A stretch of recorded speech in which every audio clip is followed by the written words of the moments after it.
if I'm looking at this first example, A, and describing the intervals of continuity, first of all, this thing has arrowheads on both sides, which means it's going on forever to negative infinity and infinity. And if you look at this, there's not a single place on this particular function that I would have to pick up my pencil. So the levels, or the interval of continuity for the first one is from negative infinity to positive infinity. You write those a lot like you would write domain and range. I can't remember if I told you guys, because I feel like maybe I didn't, on Friday when we were talking about domain and range.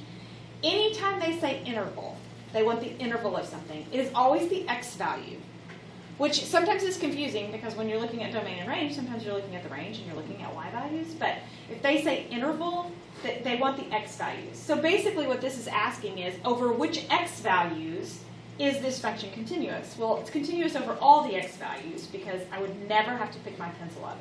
It doesn't matter how far back they backed this graph up to get like a better picture. Because of the arrowheads, it's just going to get bigger and bigger and bigger, and I'm still never picking up my pencil, just drawing. Okay, but this one, on the other hand, is a little bit different. Because if I were going to draw this, I would start over here, and I would draw, and then I have to pick up my pencil and put it back down and draw some more. So it is discontinuous right there where that open dot is. So if I'm going to write the interval over which it's discontinuous, we look from left to right, and we give the x values. So starting in the very far left, there's an arrowhead, so that's negative infinity. And it's negative infinity all the way to that open circle at 3. Now, it doesn't touch 3, so it's a parentheses, not a bracket.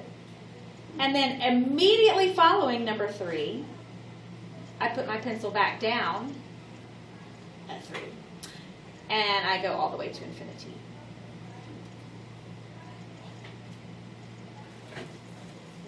Strangely, this seems like you're tricking us because It's easy.